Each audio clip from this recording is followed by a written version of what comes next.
most exciting sport in the world. The speed, the insane hits, the raucous energy of the crowds. No, it ain't badminton. This is an advisor's life. We're talking hockey. If you're in the world of junior hockey, if you've ever dreamed of making it to the NCAA or the pros, if you've ever wondered about the pitfalls and the costly mistakes that players and parents can make along the way, you're in the right place. Here to educate you beyond the smoke and mirrors, beyond the propaganda that leagues and teams use to manipulate you into making decisions that could cost you your career or your hard-earned money. We don't pull punches. This ain't a popularity contest. Just the real and the raw, no matter who may get their little feelings hurt.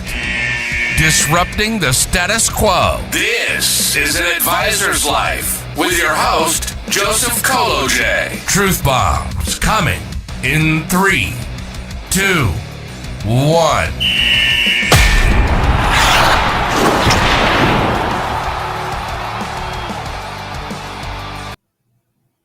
Hi, welcome to this special edition of An Advisor's Life. I'm your host, Joseph Kolodziej, and I've been a family advisor for almost 31 years. And man, things are changing in the game of junior hockey and in college hockey like never before. This year is monumental. And those changes became even more monumental last night. But before I get into that, let's get the legal disclaimer out of the way. This is not specific advice what you should or shouldn't do with your junior hockey career or your college hockey career or any of your aspirations. This is general information that we would give any player that called us for a no obligation consultation or any of our hockey talent management clients. So with that out of the way, let's get to the big news. And the big news is the GOJHL officially became an official development league for the OHL. And make no mistake about it, this is a huge development. But before I get into everything it's going to change, let's look at the history of how this came about. So the GOJHL is a great league. It's the best junior B league in Canada. In fact, this came about in part due to the GOJHL for years trying to get the junior A label attached to them. And it has been consistently denied by the Ontario Hockey Federation and objected to by the Ontario Junior Hockey League. Why?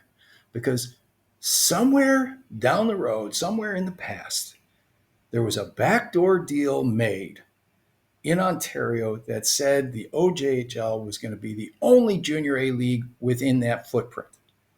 Now, the legality of that is certainly in question. How can you obligate a third party that isn't aware of that kind of agreement to be subject to that agreement? You can't. It's an illegal third-party contract. But going beyond that,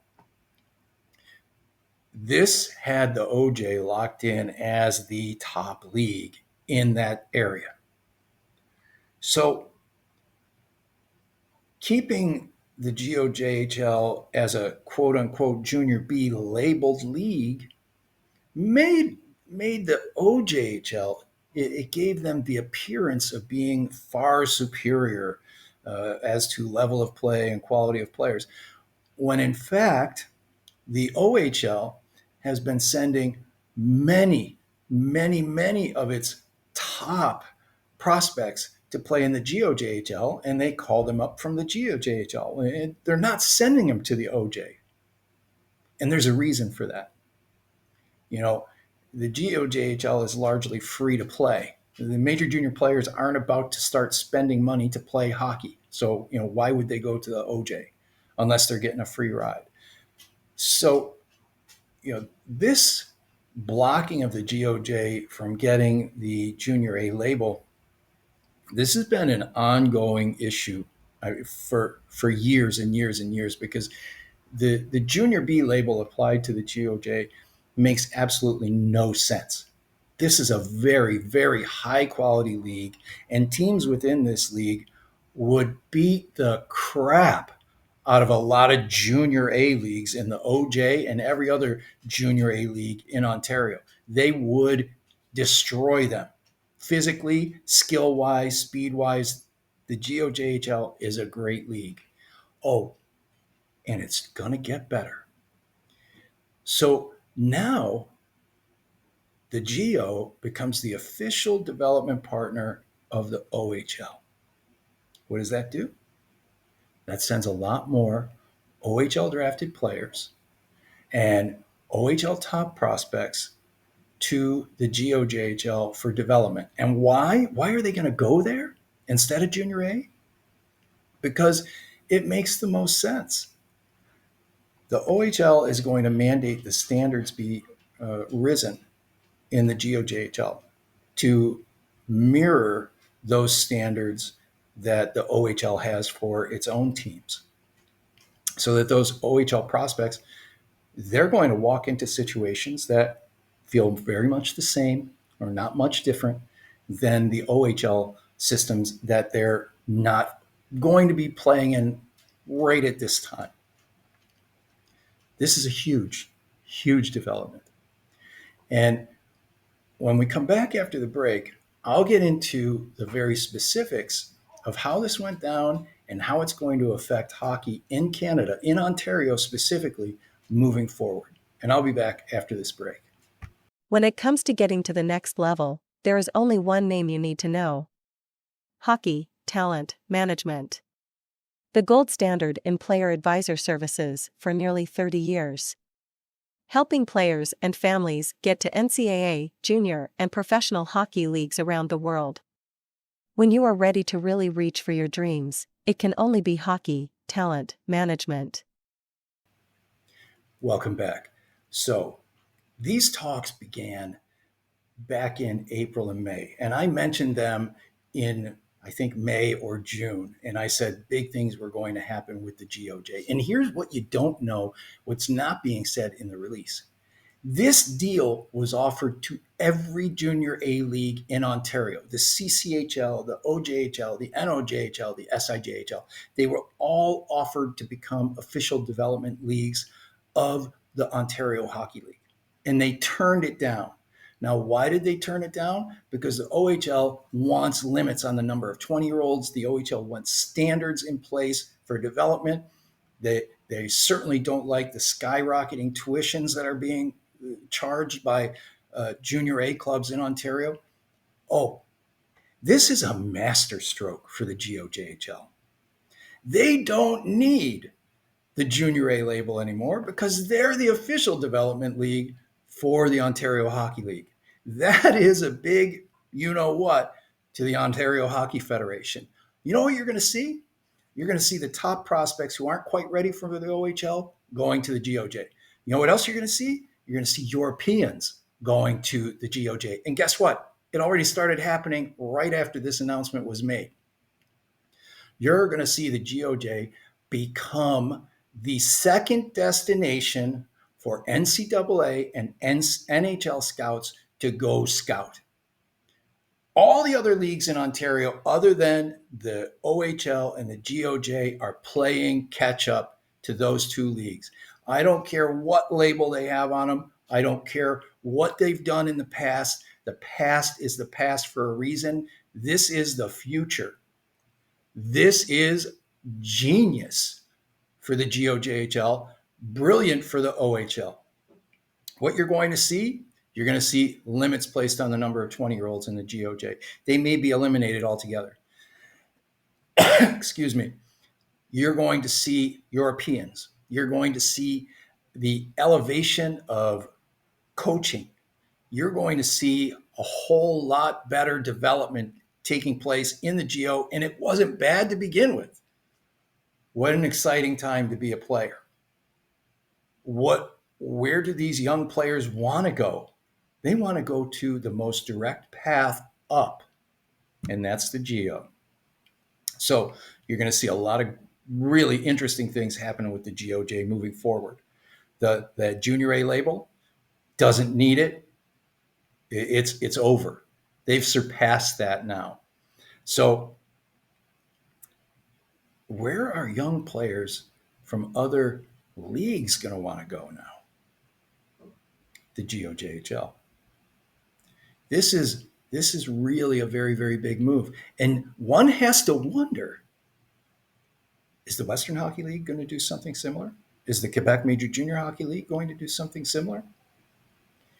Picking out a real development partner is similar to what the NCDC has with the USPHL and the NAHL has with the NA3HL.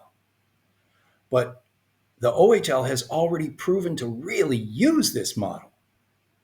Oh, you don't think they've proven to use this model? Okay, let's talk about a couple of guys who have played in the GOJHL. Okay, Easton Cowan played for the Kamoka Kings in 21-22. Oliver Bonk for the St. Thomas Stars, 21-22. Maybe Joe Thornton played for St. Thomas in the 90s. Jeff Carter, who played for Strathroy in 2000, 2001. Like, this league has been producing NHL players and great OHL players for years. This is a tremendous move. This gives the GOJ a real powerful stance in development. So let's not make a mistake. The hierarchy for NCAA and NHL scouting now starts with the OHL in Ontario, and then it goes directly to the GOJHL. Everybody else is behind them too. This is an earth-shattering move in Ontario. You guys that are out there and you're looking at things and you're watching all these changes happening, this is just the beginning. There's more to come. I hope you found this episode of An Advisor's Life entertaining, informative. Now, if you have any questions on how this may or may not affect you, please reach out to me. info@hockeytalentmanagement.com. Every initial consultation is completely free of charge. Please like and follow us on this YouTube channel and all of our other social media channels. And until next time, I hope to see you in the rink. You've been listening to An Advisor's Life.